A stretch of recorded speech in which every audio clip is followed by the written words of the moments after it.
ஆபகுக் தீர்க்கதரிசியின் புஸ்தகம், பழைய ஏற்பாட்டின் புஸ்தகம், 1084வது பக்கம். அனைத்து தேவ பிள்ளைகளும் தயவு செய்து நீங்கள் எடுத்துக்கொள்ளும்படி நான் கேட்டுக்கொள்கின்றேன். ஆபகுக் தீர்க்கதரிசியின் புஸ்தகம் 2ஆம் அதிகாரம் முதல் 4 வசனங்களை நாம் யாவரும் சேர்ந்து வாசிக்க போகின்றோம். நான் என் காவலிலே தரித்து அரணிலே நிலை கொண்டிருந்து அவர் எனக்கு என்ன சொல்லுவார் என்றும் அவர் என்னை கண்டிக்கும் போது நான் என்ன உத்தரவு சொல்லுவேன் என்றும் கவனித்து பார்ப்பேன் என்றேன். அப்பொழுது கர்த்தர் எனக்கு பிரதியுத்தரமாக, நீ தரிசனத்தை எழுதி அதை கடந்தோடுகிறவன் வாசிக்கும்படி பலகைகளிலே தீர்க்கமாய் வரை. குறித்த காலத்திற்கு தரிசனம் இன்னும் வைக்கப்பட்டிருக்கிறது. முடிவிலே அது விளங்கும். அது பொய் சொல்லாது. அது தாமதித்தாலும் அதற்கு காத்திரு. அது நிச்சயமாய் வரும். அது தாமதிப்பதில்லை. இதோ அகங்காரியாய் இருக்கிறானே, அவனுடைய ஆத்துமா அவனுக்குள் செம்மையானதல்ல. தன் விசுவாசத்தினாலே நீதிமான் பிழைப்பான். ஆபகுக் என்னும் தேவனுடைய மனிதர், தீர்க்கதரிசி, தேவனுடைய இறைவாக்கை தேவ மக்களுக்கு எடுத்து சொல்லுகிற தேவதாசன். அவர் தன்னை இங்கே தன்னை தீர்க்கதரிசியாக அல்ல, தன்னை ஒரு காவலாளனாக அடையாளப்படுத்திக் கொள்ளுகிறார். முதல் வசனத்தில் நாம் வாசிக்கும் பொழுது அவர் சொல்லுகிறார், நான் என் காவலிலே தரித்து. நான் இப்போ ஒரு செக்யூரிட்டி வேலை பார்க்கிறேன்னு சொல்றார். நான் இப்போ ஒரு போலீஸ்காரருடைய ஜாப்ல நான் இருக்கிறேன்னு சொல்றார். என் சமூகத்தில், என் சமுதாயத்தில், என் தேசத்தில், என் குடும்பத்தில் நடக்கக்கூடிய நிகழ்வுகளை வாட்ச் டவர்ல இருந்து, காவற் கோபுரத்திலிருந்து நான் கண்காணித்து கொண்டிருக்கிறேன் என்ற ஒரு விஷயத்தை அவர் சொல்லுகிறார். அவர் எனக்கு அரணிலே நிலை கொண்டிருந்து. ஆபகுக் எங்க இருக்கிறார்? அரணிலே, வாட்ச் டவர்ல நிற்கிறார். இப்போ நம்ம சென்ட்ரல் ஜெயில் இருக்கு இல்லையா, நம்ம ஊர்ல புழல்ல இருக்கு இல்லையா, அந்த என்ட்ரன்ஸ்ல நீங்க பாத்தீங்கன்னா உயர்ந்த சுவர் இருக்கிறது, மேலே டவர் இருக்கிறது. பார்த்துருப்போம் இல்லையா? அங்க எப்பவும் ஒரு போலீஸ்காரர் இருந்துகிட்டே இருப்பார், பார்த்துக்கிட்டே இருப்பார். நமக்கு அவரை மட்டும்தான் தெரியும், ஆனா அவருக்கு நம்மளை மட்டும் தெரியாது. நம்மளையும் தெரியும், நம்ம ரோட்டை தெரியும், நம்ம ஊரையும் தெரியும். அது மட்டும் இல்ல, முக்கியமா ஜெயிலையும் அவருக்கு தெரியும். அங்க எல்லாம் எப்படி போயிட்டு இருக்குன்னு சொல்லி ஒட்டு மொத்த சிறையையும் சிறைச்சாலையையும் அவர் கணிக்கிறவராய், கண்காணிக்கிறவராய் இருக்கிறார். நல்ல கவனிங்க, இன்னைக்குள்ள செய்தி என்ன?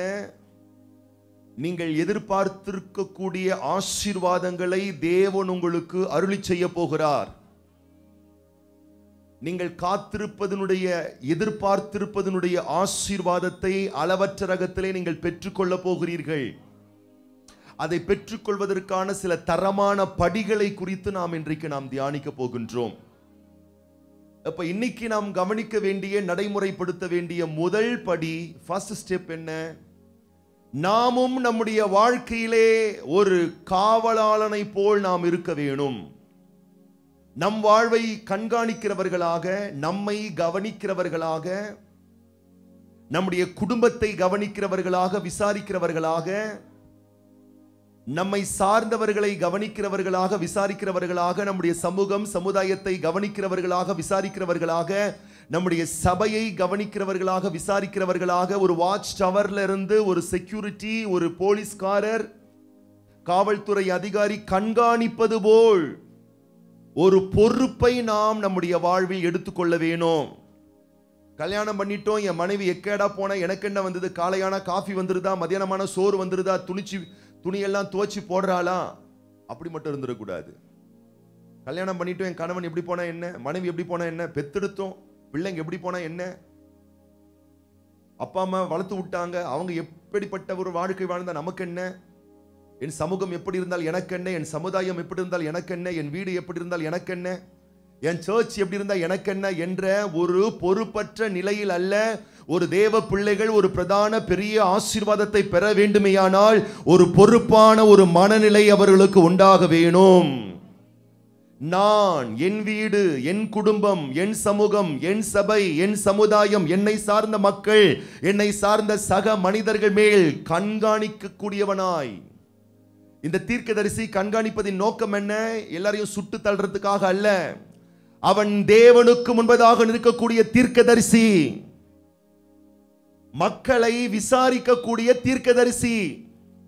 அப்ப கண்காணிப்பது என்பது என்ன? அவங்களையே மறைக்க பார்த்து என்ன பண்ற ஏது பண்றன்னு சொல்லி குற்றம் சாட்டி அவருடைய குறைகளை பட்டியலிட்டு குற்றம் சாட்டும்படியாகவே அவங்களை கண்காணிக்கக்கூடிய அந்த கண்காணிப்பை குறித்து இங்கே சொல்லப்படவில்லை. என் தேச மக்கள் பாதுகாப்பா இருக்கிறார்களா? ஏனென்றால் இங்க ஒரு பிரச்சனை போயிட்டு இருக்கு. இந்த ஆபகுக் தீர்க்கதரிசியின் பின்புலம் என்ன? கல்தேயர் என்னும் அந்நியர்கள், பாபிலோனியர்கள் என்னும் அந்நியர்கள் எருசலேமை சுற்றி முற்றுகையிட்டு தேசத்தை பாழாக்கி மக்களை பாடுபடுத்தி கொண்டிருக்கிறார்கள். உள்ள நீங்க படிச்சு பார்த்தா தெரியும். அப்படிப்பட்ட சூழ்நிலையில் தீர்க்கதரிசி தேவனுடைய இருதயம் கொண்டவனாய், தேவ மனம் கொண்டவனாய், என் மக்கள் கவனிக்கப்படுகிறார்களா, கண்காணிக்கப்படுகிறார்களா, அல்லது சத்துருக்களால் பாதிக்கப்படுகிறார்களா என்பதை கவனித்து விசாரித்து அவருடைய நன்மையை விரும்பக்கூடிய ஒரு தீர்க்கதரிசி. இன்னைக்கு நான் ரட்சிக்கப்பட்டேன் என்று சொன்னால் ஏதோ நான் உண்டு, என் வாழ்க்கை உண்டு, என் வீடு உண்டு என்று ஒரு சுயநல மனநிலையில் வாழ்ந்து விடாமல், எனக்கு ஒரு குடும்பம் உண்டு, அப்பா அம்மா உண்டு, என்னுடைய சர்க்கிள் அது ஒரு பெரிய ஒரு சர்க்கிள், என் சொசைட்டி உண்டு, நான் ஒரு ஊரில் பிறந்திருக்கிறேன், எனக்கு ஒரு திருச்சபை உண்டு, நான் சந்திக்கிறவர்களை நான் விசாரிக்க வேணும். பக்கத்துல பார்த்து சொல்லுங்க, விசாரிக்கவே மாட்டீங்களே.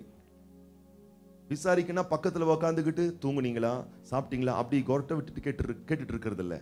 பார்க்கிறவங்களுக்கு ஒரு சோத்திரம் பண்றது. அல்லேலூயா.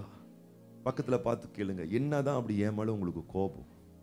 நானும் பார்க்கிறேன். ஆராதனை நேரத்திலையும் தரையை தான் பார்த்துட்டு இருக்கீங்க. முடிச்ச உடனே பைபிள் எடுத்துட்டு ஆத்திரம் சோத்திரம் அல்லேலூயான்னு போயிட்டே இருக்கீங்க. அப்படி நீங்கள் வாழ்ந்து விட முடியாது. ஏனென்றால் நீங்கள் மீட்கப்பட்ட குட்டி இயேசு. அல்லேலூயா.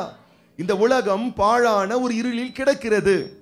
இந்த பாழான இருளான உலகத்திற்கு நீங்களும் நானும் வெளிச்சமாய் இருக்கிறோம். இந்த உலகத்திற்கு நம் மூலம் வெளிச்சம் வராமல் எவர் மூலம் வர முடியும்?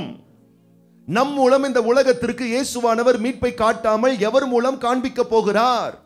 நம்ம நினைச்சுக்கிட்டு இருக்கோம் படைச்ச தேவன் நேரடியாக வந்து இந்த பூவில ஏதோ ஒரு காரியத்தை செய்ய போகிறார் என்று. கிடையவே கிடையாது. உங்களை ஏற்றுக்கொள்ளுகிறவன் என்னை ஏற்றுக்கொள்ளுகிறான், என்னை ஏற்றுக்கொள்கிறவன் இயேசுவை ஏற்றுக்கொள்கிறான். இயேசு சொல்லுகிறார், இயேசுவாகி என்னை ஏற்றுக்கொள்கிறவன் பிதாவை ஏற்றுக்கொள்ளுகிறான். உங்களை ஏற்றுக்கொள்ள வேணும். வெறப்பு மூஞ்சியோடு, கடுப்பு சிந்தையோடு, கடுகடுத்த முகத்தோடு இருந்து கொண்டிருப்பீர்களேயானால் நீங்கள் விசாரிக்கிறவர்கள் அல்ல. கனிவான முகத்தோடு, கருணையின் இருதயத்தோடு, பேரன்பான சிந்தனையோடு. முரட்டு மனிதர்கள் சமூக வாழ்வில் இருக்கத்தான் செய்வார்கள். சமூகத்தை ஒதுங்கி நீங்கள் வீட்டுக்குள் வாருங்கள். ஏன் வீட்டுக்குள்ளேயே உங்களை பாதிக்கக்கூடியவர்கள் எழும்புவார்கள். நீங்கள் தப்பவே முடியாது. எங்கு சென்றாலும் சில உங்களுக்கு பிடிக்காத சுபாவம் கொண்ட மனிதர்கள் இருக்கத்தான் செய்வார்கள். அல்லேலூயா. எத்தனை கம்பெனி நீங்க மாற போறீங்க, எத்தனை பள்ளிக்கூடத்தை நீங்க மாற போறீங்க, எத்தனை வீட்டை மாற போறீங்க, எங்கு சென்றாலும் இந்த நிலைகள் தான். தேவ பிள்ளைகள் தீமையிலும் நன்மையை பார்க்க வேண்டும். சகலரையும் நான் நேசிப்பேன், நான் விசாரிப்பேன், கிறிஸ்துவின் அன்பை பகிர்ந்து கொள்வேன், அவர்களுக்காக நான் ஜெபிப்பேன், இயேசு அவர்கள் நேசிக்கிறார் என்று நான் அவர்களுக்கு அறிவிப்பேன், தேவனுடைய அன்பை காண்பிப்பேன், குடும்பத்தில் இருக்கக்கூடியவர்களோடு பேச வேணும். அல்லேலூயா. வீட்டில் இருக்கக்கூடிய சில நேரத்தில் பிள்ளைகள் நம்முடைய மனதை துக்கப்படுத்துவார்கள். துக்கப்படுத்தினாலும் பரவாயில்லை, சூரியன் அஸ்தமிப்பதற்கு முன்பதாக பேசியே ஆக வேண்டும் குழந்தைகளோடு. கணவனுக்கு மனைவி மேல், மனைவிக்கு கணவன் மேல் மனத்தாங்கள் ஏற்படுவது இயல்பான ஒரு விஷயம். நீ உன் வழியை பார்த்துட்டு போ, நான் என் வழியை பார்த்துட்டு போன முறுக்கிக்கிட்டே இருந்தீங்கன்னா முறுக்காக வேண்டியதான் வாழ்க்கையில. எல்லாம் நன்மைக்கே என்று சொல்லி எத்தனை காழ்ப்புணர்வு, கசப்பான உணர்வுகள் வந்தாலும் மனதிலை தக்க வைத்துக் கொள்ளாமல் சூரியன் அஸ்தமிப்பதற்கு முன்பதாக கோபத்தை தனித்து கொண்டு, இது என் குடும்பம், நான் தான் இறங்கி வேலை பார்க்கணும், என் வீடு நான் தான் தொடப்பக்கட்டை எடுத்து பெருக்கணும். சத்தமே வரல, ஏன்னா யாரும் பெருக்கிறது இல்லை. அல்லேலூயா. என் வீடு நான் தான் சரிப்படுத்த வேண்டும், என் வீடு நான் தான் சுத்திகரிக்க வேண்டும், என் உறவு நான் தான் கட்டி காக்க வேண்டும், என் சமூகம் நான் தான் என்னால் என்ற உதவிகளை செய்ய வேண்டும், என் சபை நான் தான் உதவிகள் செய்ய வேண்டும், என் சபை நான் தான் விசாரிக்க வேண்டும். என்னடா இவ்வளவு செலவு பண்ணிட்டு இருக்காங்களே, ஏசி எல்லாம் போட்டு நம்மளை ஜம்முன்னு கும்முன்னு வச்சுன்னு இருக்கிறாங்களே, எல்லாம் பெரிய லெவல் போயிட்டு இருக்கு, கண்டிப்பா சும்மா இதம் வராது, நிச்சயமா செலவு பண்ணியிருப்பாங்களே, என்ன ஆயிருக்கும் ஒரு விசாரிப்பு. என்னால் நம்மளால் இயன்றது ஏதாவது ஒன்று செய்வோம். என் சபை, என் சமூகம், என் சமுதாயம், என் குடும்பம் என்று சொல்லி என்றைக்கு உங்களுடைய மனது பெரிதாகுகிறதோ அன்றைக்கு நீங்கள் பெரிய காரியங்களை பெறுவதற்கு உங்கள் பாத்திரம் தயாராகிறது.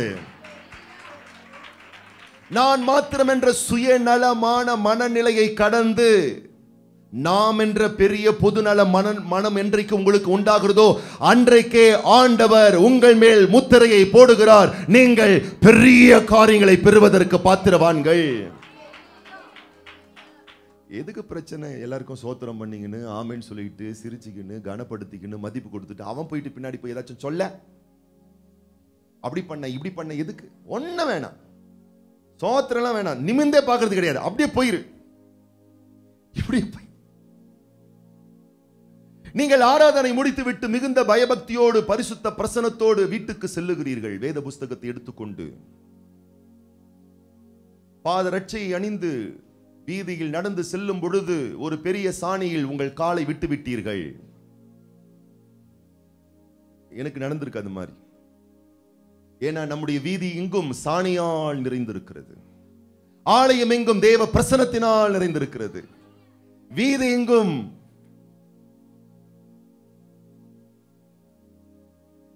என் காலும் என் செருப்பும் சாணியிலே. எந்த மாடு போட்டது? நடு ரோட்ல. எந்த மாடு போட்டது? காலை எடுத்து பார்த்தா செருப்பெல்லாம் சாணி, காலெல்லாம் சாணி, ரெண்டுத்துல ஒண்ணு விட்டு பார்த்துருவோம்.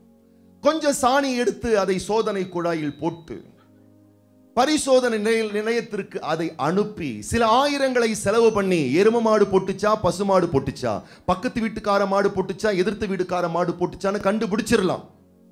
நீங்க கண்டுபிடிச்சு அந்த மாடை திட்டுறதுனால 5 பைசா பிரயோஜனம் கிடையாது. பணம் வேஸ்ட், நேரம் வேஸ்ட், எல்லாமே waste waste waste waste waste waste. அதை தீமையாய் பார்க்காமல் நன்மையாய் பாருங்கள். எப்படி நன்மையாய் பார்ப்பது?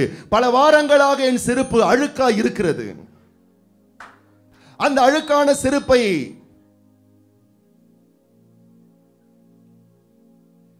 அந்த சாணியின் மனம் தெரியாத அளவுக்கு தேய்த்து தேய்த்து கழுவி சுத்திகரிப்பதற்கு ஒரு வாய்ப்பை அந்த மாடு கொடுத்திருக்கிறதே, அந்த மாட்டுக்காக நன்றி. அப்படி என்று பார்ப்பீர்களே, ஆனால் பெரிய மனசு உங்களுக்குள்ள வரும்.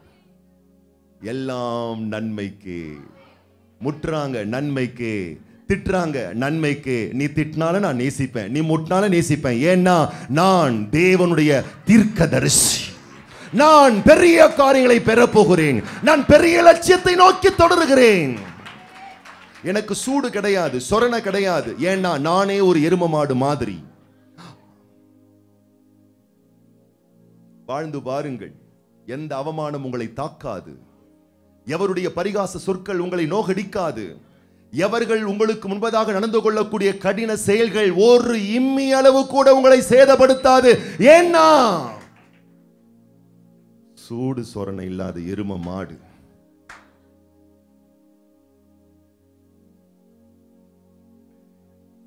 ஆபகுக் தீர்க்கதரிசி, என்ன செய்கிறாய்? வீட்டில் முடங்கி படுக்கவில்லை. என் மக்கள், என் தேச மக்கள், ஒரு காவலாளியாக நான் நின்று கண்காணித்து கரிசனையாய் விசாரிக்கக்கூடியவன் தீர்க்கதரிசி. நான் சொல்லுகிறேன், அப்பவே அந்த ஃபர்ஸ்ட் ஸ்டெப்பே எதை நோக்கி போகிறது? ஒரு பெரிய அபார உயரத்திற்கு நீங்கள் செல்வதற்கான ஒரு வாய்ப்பை அது உங்களுக்கு ஏற்படுத்தி கொடுக்கிறது. என்றைக்கு உங்கள் மனம் சுருங்குகிறதோ குறுகுகிறதோ அன்றைக்கு எழுதி வைத்துக் கொள்ளுங்கள், உங்கள் எதிர்காலம் சிறிய வட்டம். என்றைக்கு ஒரு பெரிய மனம் உங்களுக்கு உண்டாகிறதோ அன்றைக்கு எழுதி வைத்துக் கொள்ளுங்கள், உங்கள் வருங்காலம் பெரிய வட்டம். நிமிர்ந்து உட்கார்ந்து சொல்லுங்க, நான் ஒரு குட்டி இயேசு. இயேசு இடத்துல இருந்தா எப்படி இருப்பார் அப்படி நீங்க பார்க்கணும். அல்லேலூயா. என்னால் இயன்ற தானங்களை நான் செய்வேன், என்னால் இயன்ற மதிப்பை நான் அனைவருக்கும் நான் கொடுப்பேன் என்ற ஒரு சிந்தையோடு நீங்கள் நடைமுறை வாழ்வில் நடந்து பாருங்கள். தாமதித்தாலும் உங்கள் எதிர்பார்ப்பு நிச்சயமாய் கைகூடி வரும். அது தாமதிப்பது இல்லை.